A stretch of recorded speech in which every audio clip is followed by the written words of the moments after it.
Hello and namaste everyone. This is Varsha here and welcome back to the channel Varsha Home Decor Idea. मैं अपने इस channel पे home decoration और कुछ DIY tips अपने channel पे शेयर करती हूँ। आज का जो वीडियो है वो बहुत ही इंटरेस्टिंग वीडियो है, जो कि हम सभी अपनी डेली रूटीन लाइफ में अगर उसे यूज़ करें, फॉलो करें तो हमारी लाइफ काफ़ी हद तक ईजी बनाई जा सकती है। हम अपने लिए टाइम निकाल सकते हैं। चलिए तो further without any delay let do and start with this video. आजकल हम सभी के साथ एक कॉमन प्रॉब्लम होती है, वो होती है हमारे घर में स्पेस की। जो गवर्नमेंट अकोमोडेशन में रहते हैं या फिर रेंटल अपार्टमेंट में रहते हैं, उनके लिए तो ये सबसे बड़ा ही चैलेंज होता है।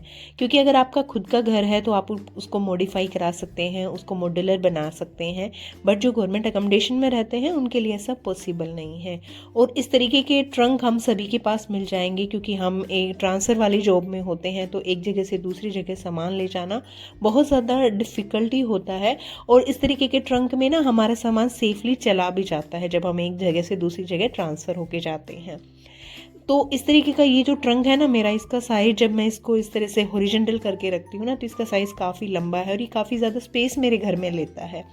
और घर में उतना स्पेस नहीं है, इसलिए मैंने इस ट्रंक को ना इस तरीके से वर्टिकल करके रख दिया है। और इसका जो ऊपर का स्पेस है उसको भी काफ़ी ज़्यादा अच्छे से यूज़ कर लेते हैं। वो एक तरीके से ऐसा लुक देता है जैसे कि कोई हमारी वार्डरोब हमने यहाँ पे रखी हो। और जब इसे मैं हॉरिजॉन्टल करके रखती हूँ तो भी इसमें उतना ही सामान आता है, और वर्टिकल करके रखती हूँ तब भी उतना ही सामान आता है। और दूसरी बड़ी बात कि रोज़ हमें इस ट्रंक को ओपन भी नहीं करना होता, कि हमें रोज़ सामान निकालना होता है। बट मैं इस तरीके से रखने के बाद आपको बताऊंगी कि आप इसमें से भी इजीली कैसे सामान निकाल सकते हैं। अगर हमारे पास स्पेस दिया होता है, तो वैसे तो स्पेस नहीं भी है तो हम सभी पोर्ट में प्लांट्स लगाते हैं, चाहे वो इंडोर हो आउटडोर हो, वो सब हम लगाते ही हैं। बट अगर आपके पास स्पेस दिया हुआ है, जगह दी हुई है, तो आप इस तरीके से ना फ्रेश सब्जियां भी वहाँ पे उगा सकते हैं। क्योंकि कुछ चीज़ों को एंजॉय करने के लिए, उनका टेस्ट लेने के लिए सिर्फ सर्दी का ही सीज़न आता है। जैसे कि सर्दी के सीज़न में गाजर, मूली, मेथी, पालक, चने, धनिया, ये सब आता है। और ये काफ़ी 2-3 महीने तक ही खाया जाता है, ऐसा नहीं है कि आपको ऑल टाइम खाना है। अगर आपके पास जगह दी हुई है तो आप इस तरीके से ना थोड़ी सी सब्जियां वहाँ पे लगा सकते हैं। अगर स्पेस है तो लगा सकते हैं, अगर आपके पास स्पेस नहीं भी है तो आजकल इस तरीके के पोट आए हुए हैं कि आप उनमें मिट्टी डाल के ये चीज़ें लगा सकते हैं। हार्डली ये चीज़ें 2 से 3 महीने ही खाई जाती हैं। इसके बाद आप उसको दोबारा से उस मिट्टी के अंदर कुछ और उगा सकते हैं। मैंने भी यहाँ पे, मेरे पीछे का एरिया जब मैं आई थी तो पूरा जंगल जैसा था, पर अभी बारिश चली गई है तो वो काफ़ी हद तक हमने क्लीन कर लिया है। क्योंकि जब लगातार बारिश होती थी तो आप कितना ही क्लीन करेंगे उसे, 2-3 महीने तक वो बिल्कुल भी, आप नेक्स्ट डे उठेंगे तो आपको वैसा वापस ही मिलता था। यहाँ पे मैंने भी थोड़ी सी मेथी, धनिया और चने उगाए थे। मैंने बस थोड़ी सी मेहनत की, थोड़ी सी सफाई करी वहाँ की, थोड़ा सा मिट्टी डाला और बस इनको रात भर मैंने भिगो के रखा। हार्डली ये 7 दिन में उग गए और नेक्स्ट 7 to 10 डेज में ये खाने लायक भी हो गए।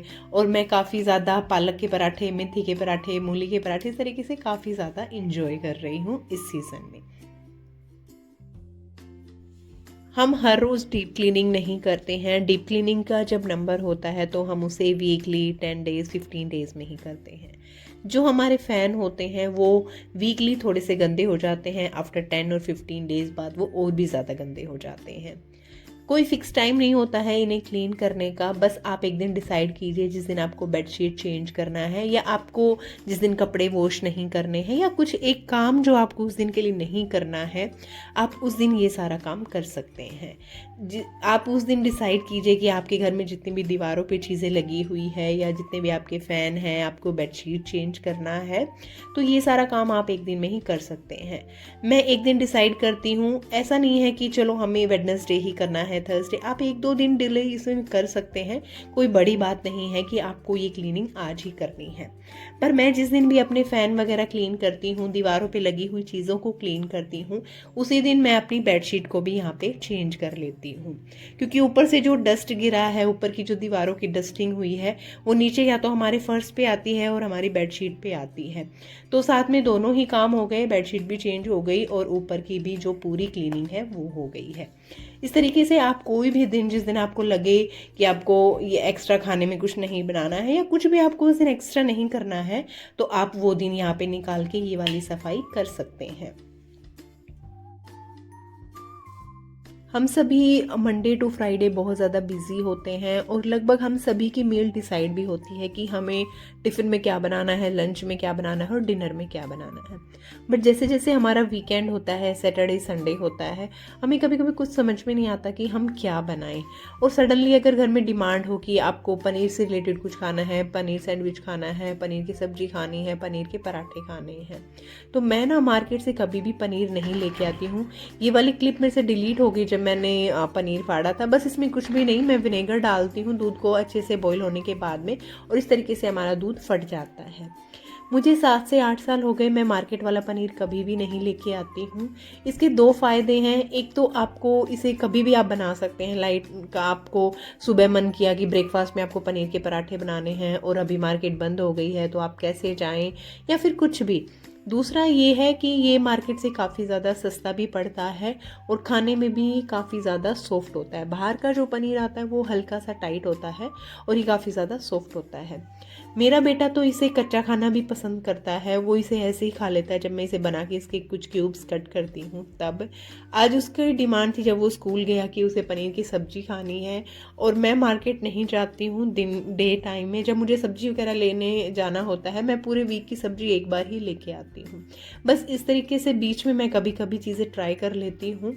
और इस तरीके से ये देखिए, इसकी जो पनीर की क्वांटिटी है वो मार्केट वाले से काफ़ी ज़्यादा भी है और बहुत कम टाइम में ये बन जाता है। नॉर्मल आपको दूध बॉईल करना है और इस तरीके से आपको किसी भी कपड़े में लपेट के रख देना है और बस 10-15 मिनट बाद इसे आप रेडी है। आप चाहे इसकी सब्जी, पराठे, कुछ भी आप इससे बना सकते हैं।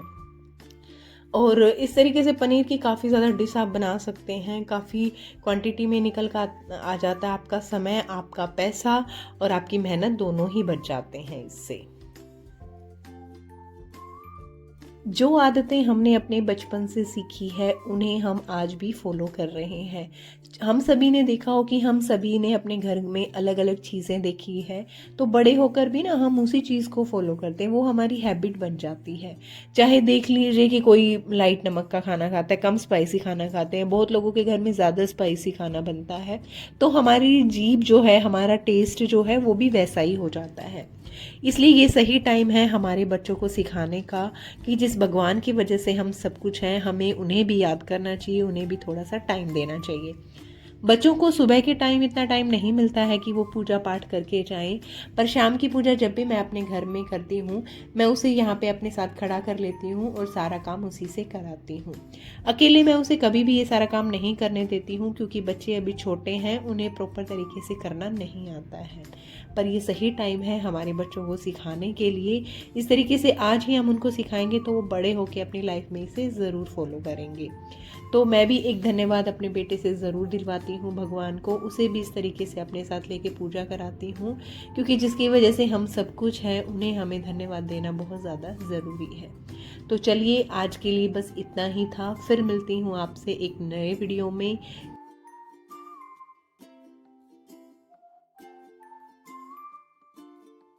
अगर आप मेरे वीडियो पहली बार देख रहे हैं तो मेरे वीडियो को लाइक कीजिए, शेयर कीजिए और मेरे चैनल को सब्सक्राइब कीजिए।